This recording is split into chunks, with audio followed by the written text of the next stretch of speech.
নমস্কার, শম্পা সিজিবিজিতে আপনাদের স্বাগত। আজকে বনিফিশের পাকশালে করব ভেজ পুরে পটল। তা ভেজের জন্য আমি সবই ভেজ নিয়েছি। যে পুরের জন্য নিয়েছি বিট, গাজর, আলু আর পটলের ভেতরে এর পুরটা ভরবো। আমি প্রথমেই এগুলো ছাড়িয়ে নিচ্ছি। এটা ছাড়াবো না, এটা জাস্ট আপনাদের দেখাবো, জাস্ট করে কাটবো, মানে একটু কি বলবো, এটা হালকা করে একটা স্কিনটাকে একটু অফ করবো উপরে একদম, আপনাদের দেখাবো সেটা। আর এইগুলো একটু ছাড়িয়ে নিই। পটলগুলো আমি এটা পুর ভরবো, ওই জন্য আমি একটুখানি আমাদের ছোটোবেলায় দেখেছি এতে একটু আটা দিয়ে মুখটা বন্ধ করতে, কিন্তু আমি কিছুই ওটা করবো না, আমি আমার মতন করে করব। এই যে আমি বলছিলাম যে যেভাবে একটুখানি চেঁচে নেব পটলগুলো, এই যে এরকম করে একটু চেঁচে নিচ্ছি। এরকমভাবে একটু পটলগুলো চেঁচে নিচ্ছি। দেখুন কিরকম চেঁচে নিচ্ছি। পাতলা পাতলা খোসা, এই পাতলা পাতলা খোসার উপরের স্তরটা উঠছে, এটার জন্যে এটুকুই উঠবে। আর একদিকের মুখটা আমি ছোট কেটেছি, আর একদিকের মুখটা একটু বড় কাটবো, যাতে আমার পুর ভরতে সুবিধা হয়। তারপরে আমি এর ভিতর থেকে আস্তে করে দানা বার করে নেব। এবার দানা কেমন করে বার করবো, পিছনে আমি একটা দিলাম, দিয়ে ঘুরিয়ে দিলাম।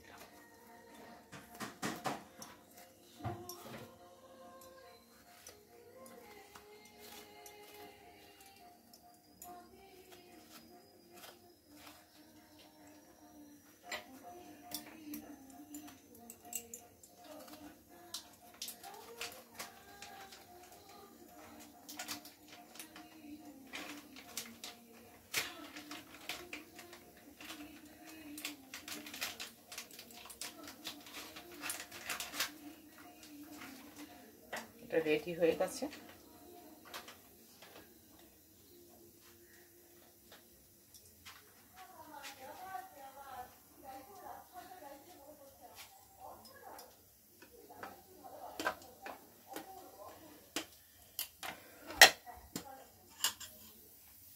আর একটা দেখাচ্ছি। এই প্রথমে আমি করে পাতলা খোসাটাকে বের করে দিচ্ছি। যেভাবে তরকারিতে দিই ওইভাবে নয়, একদম উপরে হালকা।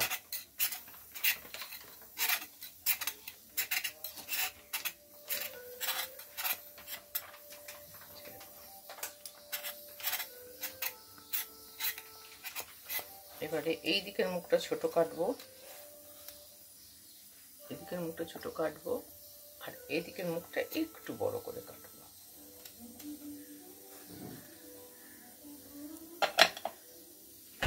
এবার একটা নাইফ, এটাকে ঢুকাচ্ছি।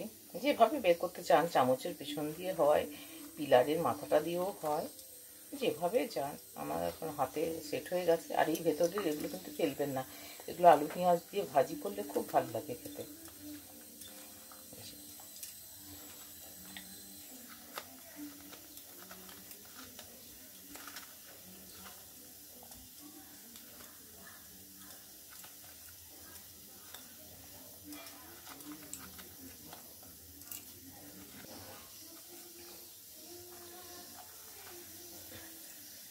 হয়ে গেল পটলের, এই এরকমভাবে করে নিচ্ছি। এবার পটল পুরে যে করব, মানে পটল পুরে সেই পুর তৈরি হবে, সেই এটা পুরো ভেজ পুর হবে। তার জন্য আমি প্রথমেই একটু তেল দিলাম, অল্প করে তেল দেবো, বেশি দরকার নেই, 1 চামচ দিলেই যথেষ্ট। দেবো একটুখানি জিরে ফোড়ন, আপনারা চাইলে কালো জিরেও ফোড়ন দিতে পারেন, আজকে জিরেই ফোড়ন দিলাম। এবারে ততক্ষণ দেখাই, আমি এই যে এটাকে না, এই বিটটা আমি সেদ্ধ করে নিয়ে একটু ক্র্যাশ করে নিয়েছি, আলু তাই, গাজরও তাই, সব আমি সেদ্ধ করে একটু ক্র্যাশ করে নিয়েছি। এবার আমি অল্প করে একটু এই যে ক্রাশ করা ভেজিটেবলটা মধ্যে দিলাম, দিয়ে দেবো একটু হলুদ গুঁড়ো, জিরে গুঁড়ো 1 টেবিল চামচ, আদা 1 চামচ,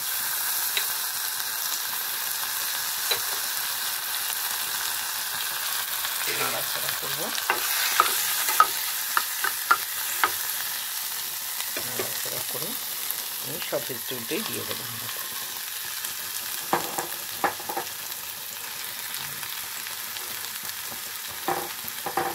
আর কয়েকটা কিশমিশ আপনাদের পছন্দ হলে দিতে পারেন, আমিও দিয়ে দিচ্ছি কয়েকটা কিশমিশ, অনেকে যেমন পছন্দ করে না। আর দেবো একটু গুড়, দিলাম অল্প গুড়, আর দেবো পরিমাণ মতন নুন, নুন, আর দেবো একটু লঙ্কার গুঁড়ো। ব্যাস, এবার এটাকে আমি নাড়াচাড়া করে শুকনো মতন করবো। তারপর আমি একটু কিশমিশ দেবো, কয়েকটা কিশমিশ আমি ধুয়ে ওর মধ্যে দিয়ে দিলাম। সব কিছু দিয়েছি, আপনারা চাইলে এবার একটু ভাজা জিরের গুঁড়ো দিতে পারেন এর মধ্যে।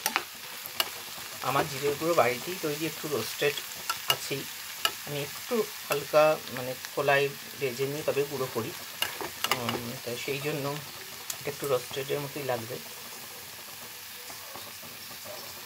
একদম শুকনো হোক, এইটা একদম শুকনো শুকনো হয়ে গেছে পুরটা।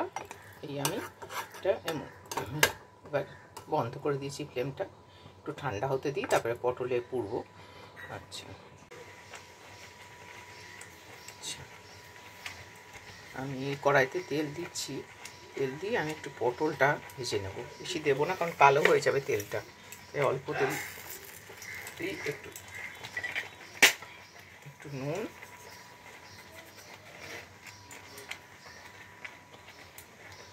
আর একটু হলুদ মাখিয়ে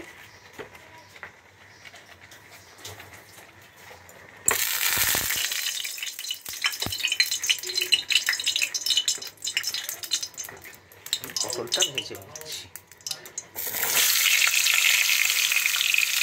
পুর ভরবার আগে আমি ভেজে নিই, তাহলে আগে কিন্তু মাদের দেখেছি আটা দিয়ে মুখ বন্ধ করে, পুর ভরে আটা দিয়ে মুখ বন্ধ করে ভাজছে, কিন্তু আমি এখন দেখেছি এইটা করলে অনেক টেনশনটা কমে যায় এবং খেতে যে কোনো অন্যরকম হয় এমনও নয়, একই খেতে হয়।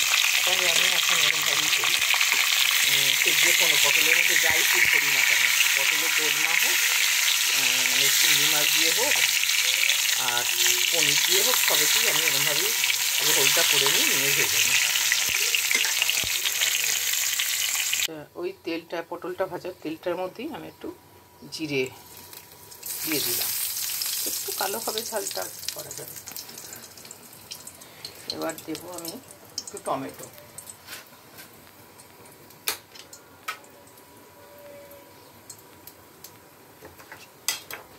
এর মধ্যে দিয়ে দিলাম টমেটো,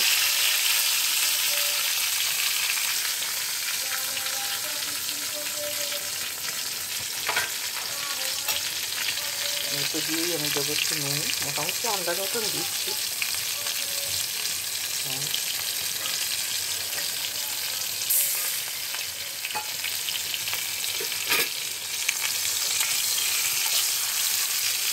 নরম হয়ে যাওয়ার জন্য দিয়েছি।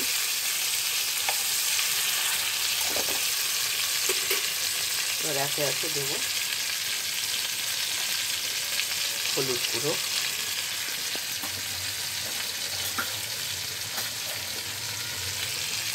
জিরে গুঁড়ো,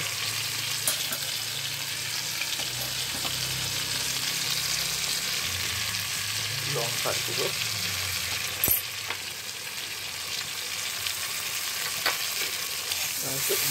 কষায় মশলাটা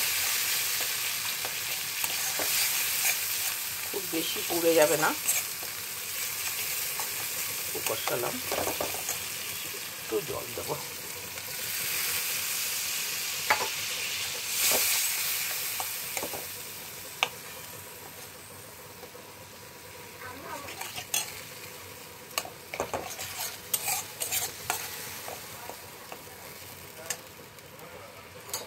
আমি আরেকটু জল দিয়ে দিচ্ছি। এটা ফুটলে আমি এই পটলের পুর ভরে নিয়ে করে পটলের পুরটা ভরে নিচ্ছি, এই ভেজিটেবিলের পুরটা।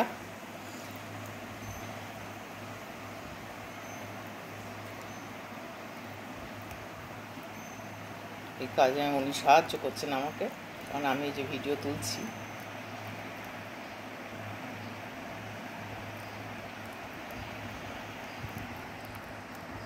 হয়ে গেছে, বেরিয়ে যাবে বেশি কিন্তু, ঠিক আছে, ব্যাস ব্যাস, থ্যাংক ইউ।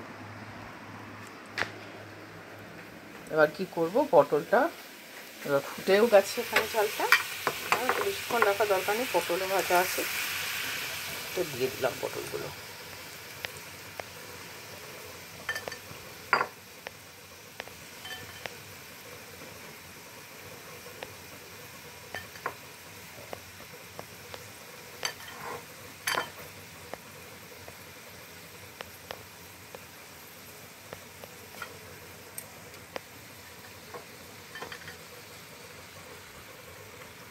রাখার দরকার নেই, আমি একটু গরম মশলা আর একটু ঘি দেব, দিলাম একটু ব্রাউন সুগার, ভেতরে পুরেতে মিষ্টি আছে তাই একটু কম করে দেব। আর এবার ঘি গরম মশলা দিয়ে নামিয়ে নেব। এই আমি গরম মশলা থেতো করে একটু দিয়ে দিলাম, থেতো করে দিয়ে দিয়েছি। আর এবার দিয়ে দিচ্ছি একটু ঘি, আমি আগেই বলেছি আমি এই রেড কাউ ঘিটাই ব্যবহার করি, এটা দিয়ে দিলাম।